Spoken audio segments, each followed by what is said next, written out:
하나님의 말씀은 룻기 1장 15절에서 19절 상반절까지만 보도록 하겠습니다. 구약 성경 402페이지에 있습니다.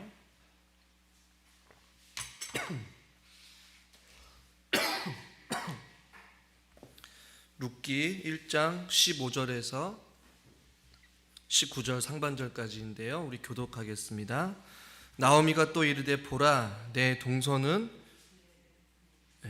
교독해서 나오미가 또 이르되 보라 내 동서는 그의 백성과 그의 신들에게로 돌아가나니 너도 너의 동서를 따라 돌아가라 하니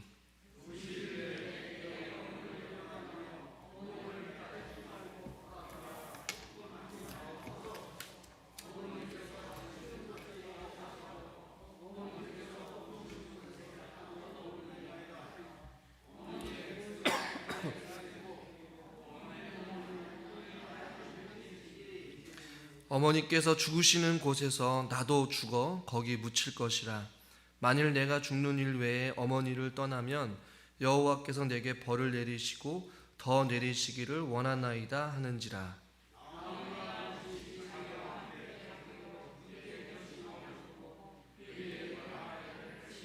같이 조금만 읽죠. 이에 그 두 사람이 베들레헴까지 갔더라. 아멘. 우리 옆에 있는 분들과 인사합시다. 잘 오셨습니다. 사랑하고 축복합니다.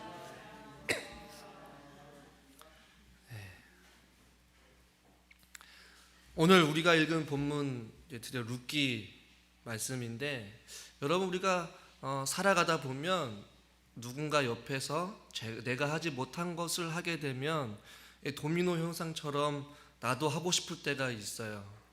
예를 들면 TV에서 누군가가 이제 예능 프로그램에서 짜장면을 맛있게 먹는 장면이 나온다 하면 저도 모르게 이 짜장면이 먹고 싶어져요.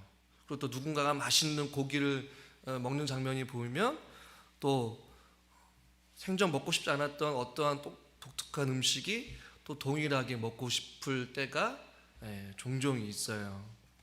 마찬가지로 우리가 살아가면서 누군가가 어떠한 차를 사게 되면 나도 좀 차를 좀 바꾸고 싶은 생각이 들기도 하고, 누군가가 어디 좋은 곳에 여행을 갔다 다녀오게 되면 나도 마찬가지로 여행을 가고 싶은 어떠한 충동적인 생각이나 혹은 부러움 속에서 나도 뭔가를 하고 싶다라는 생각이 들 때가 종종 있어요. 오늘 우리가 읽은 본문에서 이제 나오미가 룻에게 마지막으로 권면을 하는 장면이 15절에 나오고 있는데, 나오미가 또 이르되 보라 내 동서는 그의 백성과 그의 신들에게로 돌아갔다. 그러니까 너도 동일하게 오르바가 간 것을 보고 부럽지 않느냐. 너도 동일하게 저렇게 갔으면 좋겠다. 친척과 또 부모와 그들을 섬기는 그 신들로 가는 게 얼마나 바람직하지 않겠느냐. 룻아 너도 고민하지 말고 거절하지 말고 오르바와 같이 너도 그냥 갔으면 좋겠다. 마치 이런 권면을 하고 있는 것이에요. 그 가운데 이제 룻이 오늘 우리가 읽는 본문과 같이 이루 말할 수 없는 혹은 불가사의한 존재처럼 굉장히 황당하고도 엄청난 고백을 하게 되는데, 이 고백이 어떤 성격의 고백인지에 대해서는 많은 학자들이 의견이 조금 달라요. 어떠한 인간적인 사람과의 관계 속의 표현이다, 혹은 아름다운 시적인 표현이다, 혹은 이것은 철저하게 하나님을 향한 종교적인 신앙의 고백일 것이다 라고 하는 내용들이 지금은 약간 좀 지배적인 해석을 가지고 있지만, 저는 그것에 또 동의하지는 않아요. 주로 종교적인 신앙의 고백으로만 이 본문을 살펴서는 안 된다라는 것이에요. 본문은 룻이 우리가 읽은 여태까지 1장부터 19절까지 본문을 봤을 때에 룻이 어떤 식으로 하나님을 만나게 되었던지, 혹은 어떤 식으로 개종을 했다든지, 어떠한 방법으로 신앙을 가졌는지, 혹은 특별한 어떤 하나님의 부르심을 받았는지에 대해서 성경에서는 전혀 언급을 하고 있지 않아요. 그래서 우리가 읽은 이 본문의 16절, 17절, 18절의 이 룻의 고백은 철저하게 어떤 신앙적인 고백으로만 종교적인 고백으로만 보아서는 결코 안 된다는 거예요. 1차적인 어떠한 정황상 상황상에서 보게 되면 룻이라는 이 며느리가 시어머니에 대한 철저한 어떠한 충성의 맹세와 같은 형식으로 시어머니에게 고백하는 표현이기도 하고, 그 모습을 통하여서 하나님과 우리와의 관계 속에서 이루어지는 어떤 충성의 맹세가 어떠해야 되는지, 그리고 이 둘 사이에 있어서 이 충성의 맹세 가운데 앞으로의 어떤 삶이 어떻게 이어지는에 대한 관점을 가지고 우리가 본문을 계속해서 읽어갔으면 좋겠어요.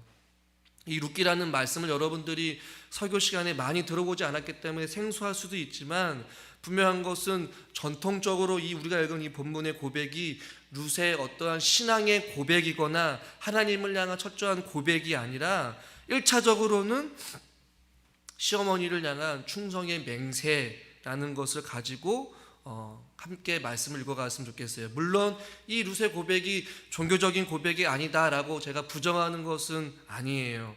어떠한 종교적인 고백도 분명히 담고 있기 때문에 그렇다는 것이에요. 15절에 보니까 너도 너의 동서를 따라 돌아가라 라고 이제 나오미가 그의 며느리에게 이야기를 하자 룻이 어떠한 고백을 하게 되는지 우리 16절 말씀만 같이 한번 읽어보겠습니다. 16절입니다.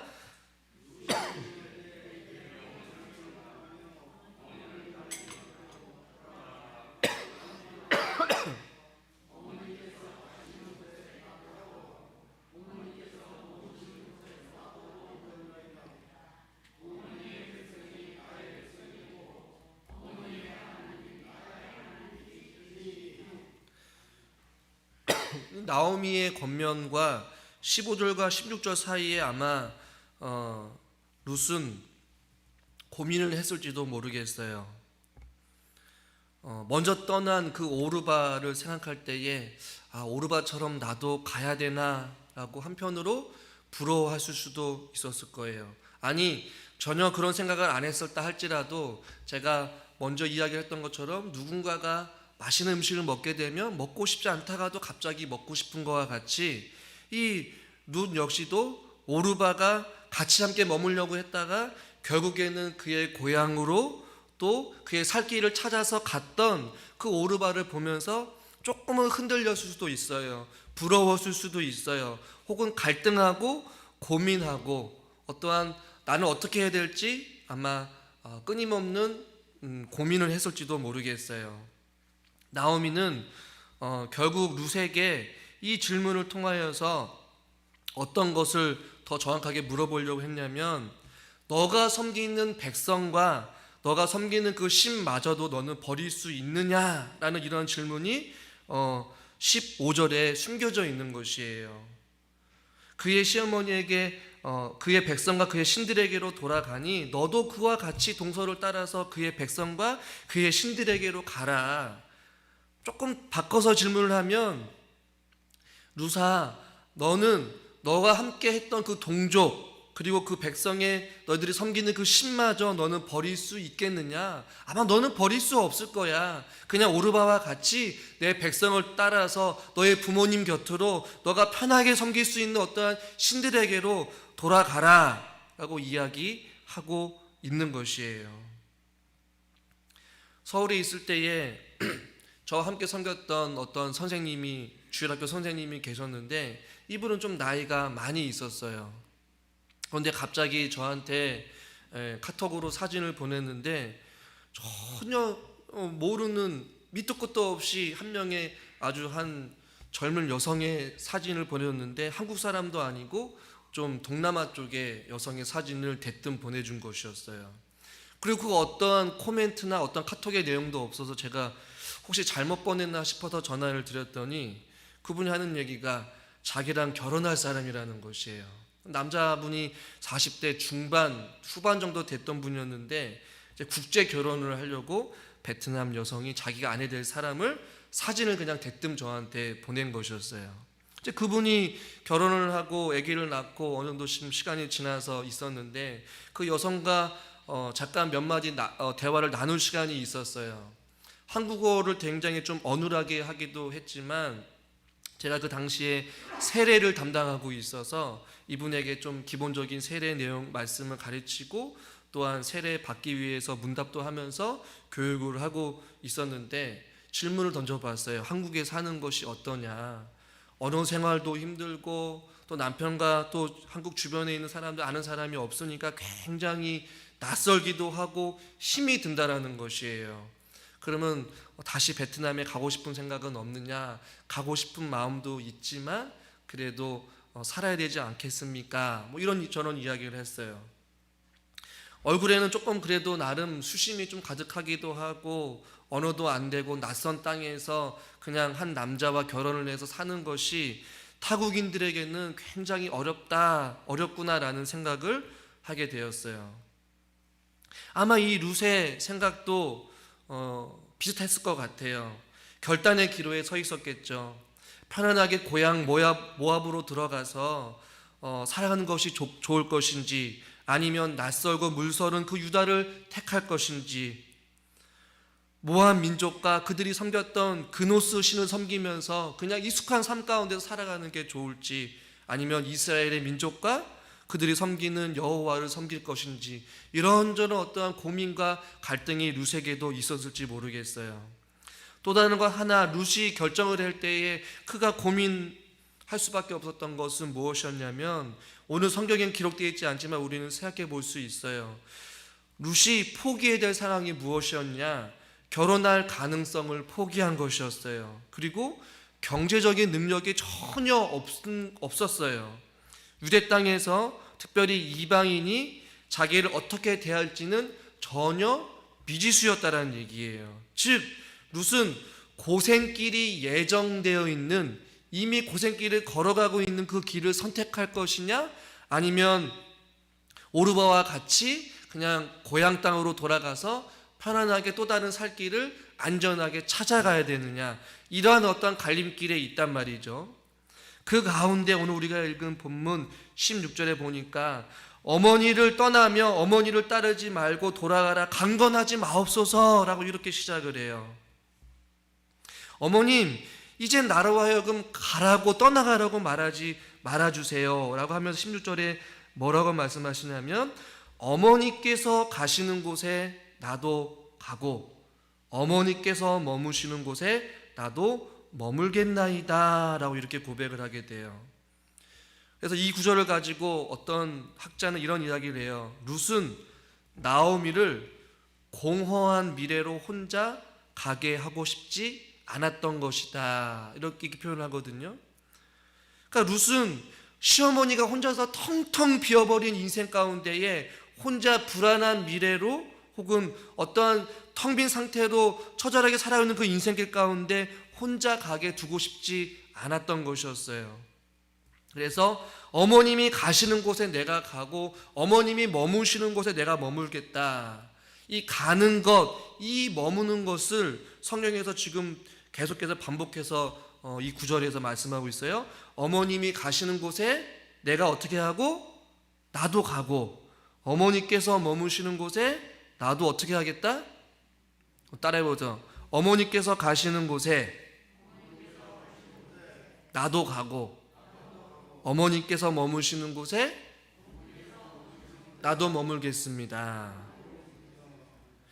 이 가는 것과 머무는 것은 성경에서도 그렇고 우리 삶 가운데서도 우리 인생의 전부를 이야기해요. 우리가 가는 것, 머무는 것, 또 이동하는 것, 가는 것, 머무는 것, 이것을 의도적으로 본문이 강조하고 있고 반복해서 말하고 있는 것은, 즉 룻이 나오미가 가는 곳마다, 나오미가 머무는 곳마다 그의 인생에 함께 섞여져 있어서 함께 가고 함께 머물겠다라는 이러한 고백을 하고 있는 것이에요. 어머니와 이제 나는 뗄래야 뗄 수 없는 그런 관계로서 나는 어머니께 내 인생 전부를 걸겠습니다. 어머니가 가는 곳에 내가 함께 갈 것이고 어머니께서 살아가는 그 삶의 현장에 나도 머물러서 같이 살겠습니다 라는 어떤 이러한 고백을 하는 것이에요.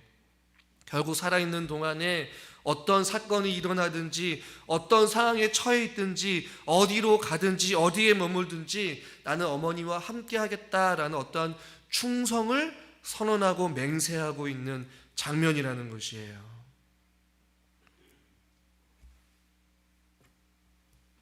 여러분 보십시오. 그 다음 구절도 한번 16절 다시 한번 읽어볼까요? 16절 다시 한번 읽어보겠습니다. 룻이 이르되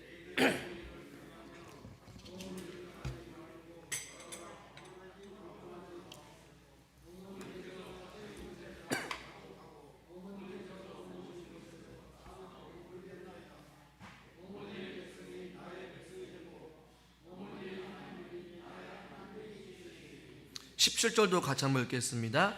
어머니께서 죽으시는 곳에서 나도 죽어 거기 묻힐 것이라.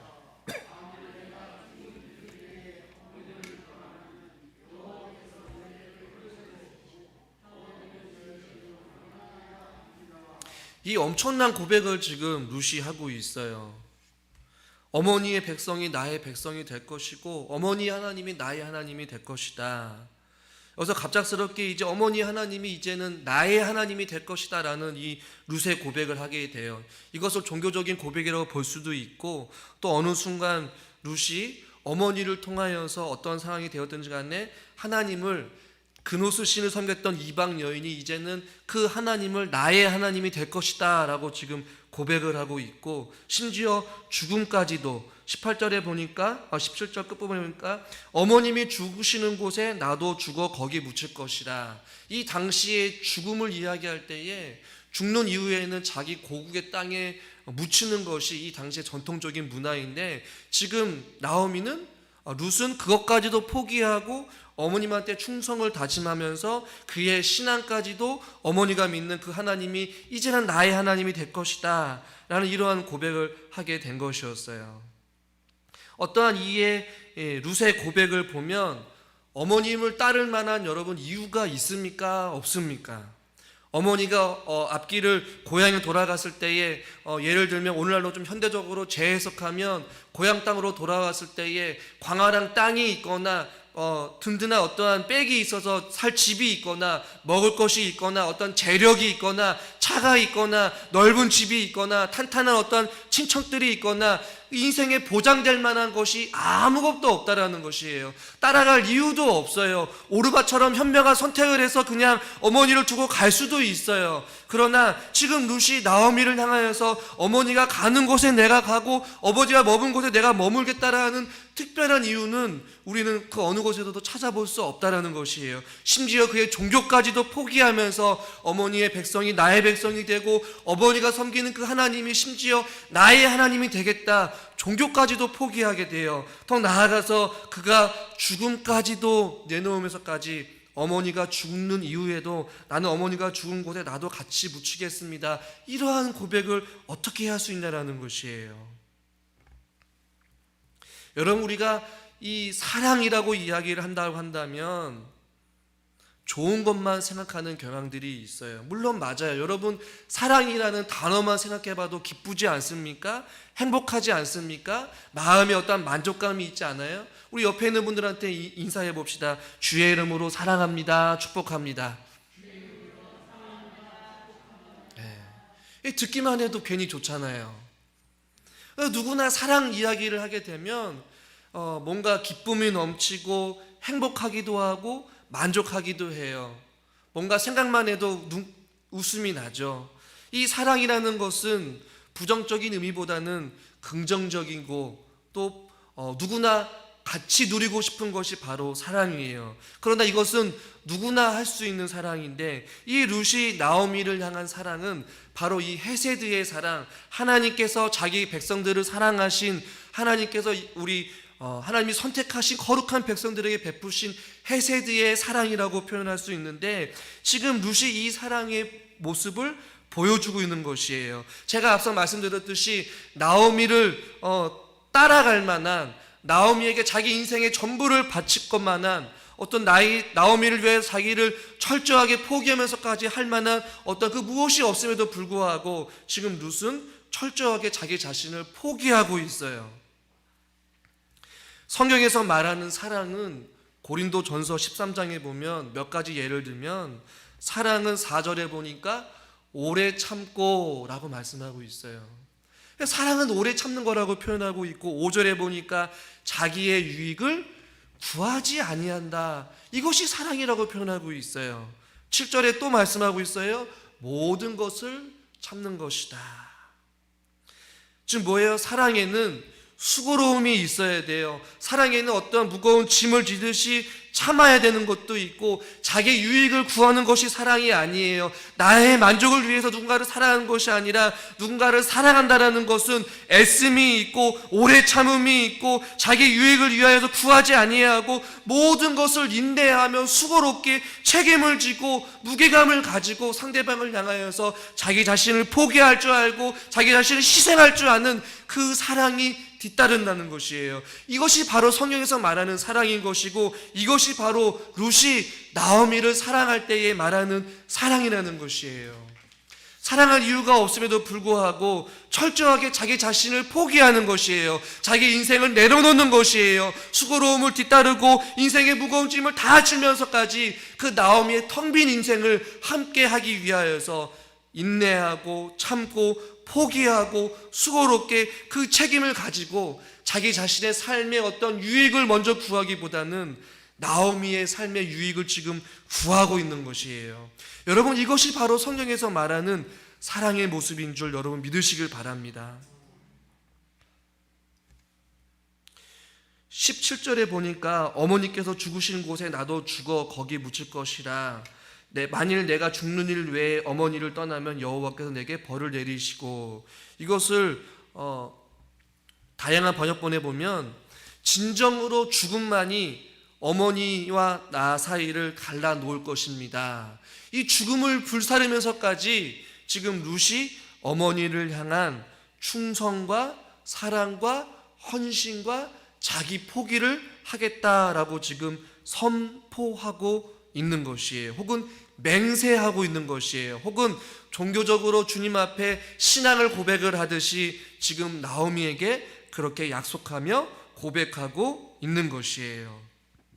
이것이 바로 성경에서 말하는, 즉 하나님께서 우리를 향하신 헤세드, 인애 혹은 인자, 자비, 긍휼, 이런 것을 이야기하는 것이에요. 자기를 깨트리는 것, 자기를 희생하는 것이 진정한 사랑이라는 것이에요. 세상 사람들은 자기가 손해보거나 자기가 자존심 상하거나 자기를 희생하면서까지 사랑하려 하지 않아요. 그러나 성경이 말하는 사랑은 끝까지 오래 참으며 자기 유익을 구하기보다는 상대방의 유익을 구하고 나보다 남을 높게 여기고 희생하고 헌신하고 포기할 줄 아는 것이 바로 진정한 사랑이라고 이야기하고 있는 것이에요. 지금 룻은 시어머니를 향한 그러한 사랑의 마음을 가지고 자기 자신의 모든 것을 포기하고 어머니께로 마음이 향하고 있는 것이에요. 여러분, 나오미는 어떻어요? 나오미는 오르바와 며느리 룻에게 룻을 위해 자신의 어떠한 삶을 포기하고 그들의 삶을 축복하였어요. 또한 룻과 오르바 역시 오늘 본문에서 룻 역시도 시어머니의 삶을 위하여서 자신의 삶을 내려놓고 포기할 줄 알았다라는 것이에요. 저는 이 말씀을 준비하면서 제 스스로에게 한번 질문을 던져보았어요. 내가 우리 살아가는 성도님을 위해서 내 자신의 삶을 포기하고 내려놓을 수 과연 있을까라는 질문을 해보게 되었어요. 사랑하는 우리 성도 여러분, 옆에 있는 분들을 생각하면서 이런 질문을 던져봤으면 좋겠어요. 지금 내 앞에, 옆에, 뒤에 앉아있는 우리 권사님, 우리 장로님, 우리 집사님을 위해서 내 자신의 삶을 기꺼이 내어드릴 수 있고 포기할 수 있는지 말이죠. 삶을 포기한다는 말이 조금 거북스럽고 부담이 된다면 상대방의 어떤 유익을 위해서 내 자신을 기꺼이 내려놓을 수 있고 내 어떤 상대방이 어떠한 사랑을 하기 위해서 상대방의 유익을 위해서 기꺼이 내 자존심을 버릴 수 있고 기꺼이 내 시간을 드릴 수 있고 기꺼이 내 물질을 아낌없이 드릴 수 있는 그런 마음을 가지고 우리가 있냐라는 것이에요. 여러분, 룻은 나오미를 현실적으로 봤을 때 따라갈 만한 그 어떠한 현실적인 그 어떠한 조건이, 좋은 조건이 단 하나도 없었어요. 미래가 불안했어요. 또한 그 살아갈 때에, 사람을 살아갈 때에 어떤 행복이 보장된 것도 아니었어요. 불행이 눈앞에 보이는 불보듯 뻔한 불행의 삶을 살아갈 수밖에 없는, 텅텅 비어버리고 가진 것이 없는 그 시어머니를 끝까지 봉양할 수밖에 없는 수고로운 삶을 지금 기꺼이 선택하고 있는 이 룻의 모습이, 예수 그리스도가 우리를 살리시기 위해서 자기의 모든 것을 희생하시고 포기하시고 기꺼이 십자가에 달려 돌아가신 그 예수 그리스도의 사랑이 바로 이 사랑의 모습인 줄 여러분 믿으시길 바랍니다. 이 모압 여인의 이 충성과 자기 희생과 자기 포기의 모습을 저와 여러분들이 본받을 수 있기를 저는 주님의 이름으로 간절히 축원합니다. 모든 것을 버리고 여러분들이 주님을 따를 준비가 여러분 되셨습니까? 여러분, 주님과 함께 걸어가는 그 길은 물론 영광의 길이지만 고난 없는 영광은 없다라는 말처럼 주님께서 걸어가신 그 길은 고난의 길이에요. 십자가의 길이에요. 또한 가시밭길이에요. 많은 사람들이 걸어가는 그런 평범한 길이 아니라 좁은 문으로 걸어가는, 힘들고 때로는 날마다 자기 자신을 부인하고 십자가를 지고 짊어지고 걸어가는 것이 바로 주님을 따르는 것이에요. 여러분, 그럼에도 불구하고 여러분 그 십자가의 길, 주님을 위해 여러분들이 자기 십자가를 지고 주님을 기꺼이 따를 준비가 여러분 되셨습니까? 그 길을 지금도 여러분 걸어가고 계십니까? 할렐루야. 지금 나오미가 그 길을 걸어가겠다라고 맹세하고 충성하고 있는 것이에요. 여러분, 저와 여러분들도 모든 것을 다 내려놓고 예수님께서 제자들을 부르실 때에 그들이 하던 일을 멈추고 그물을 던져버리고 주님을 기꺼이 따라갔듯이 저와 여러분들도 주님께서 부르시면 주님 내가 여기 있습니다 라고 기꺼이 우리 자신을 내어놓고 주님을 따를 수 있는 그런 충성스러운 하나님의 사람들이 될 수 있기를 주님의 이름으로 축원합니다. 더 나아가서 하나님 믿는 그 하나님의 헤세드의 이루 말할 수 없는 사랑을 우리가 받아 누리고 그 은혜 가운데 우리가 거한다면 저와 여러분들도 마찬가지로 이 룻이 나오미에게, 또 나오미가 룻을 사랑하는 이 마음과 같이 이러한 주 안에서 하나 된 형제요 자매인 저와 여러분들이 이러한 서로를 향한 충성과 사랑의 긴밀한 관계 속에서 저와 여러분들이 주 안에서 하나 되어야 될 줄 믿습니다. 자기 자신을 죽이고 서로 사랑의 수고와 인내함으로 사랑할 때에 일로 말할 수 없는 하나님의 역사와 하나님의 은혜가 임하게 된다는 것이에요. 여러분 궁금하지 않습니까? 19절 앞부분을 한번 읽어볼까요? 우리 19절만 읽어보겠습니다. 이에 그 두 사람이 베들레헴까지 갔더라. 앞으로 이 베들레헴에서 어떤 일이 펼쳐지게 될지 모르지만 이 둘은 하나님의 어떤 끈끈한 사랑, 마치 하나님과 이스라엘 백성들의 이 끈끈한 사랑과 같이 나오미와 룻은 이제는 서로의 삶을 축복하고 서로가 서로를 위하여서 자기 자신을 기꺼이 내어드리는 어떤 그런 마음을 가지고 이제는 베들레헴까지 인생의 여정의 길을 첫 발을 함께 내딛고 있는 것이에요. 저는 우리가 먼저 서로를 향한 충성과 이 사랑과 수고로서 우리가 인내함으로 우리가 서로를 사랑할 수 있는 믿음의 공동체가 되어질 수 있기를 저는 간절히 주님의 이름으로 축원합니다. 시간이 없어서 그 다음은 더 살펴보지 않겠지만 이렇게 수고하고 애씀으로 나아가는 것이 진정한 사랑이라는 것이에요. 여러분, 교회 안에 때로는 누군가가 사랑이 없다라고 이야기를 합니다.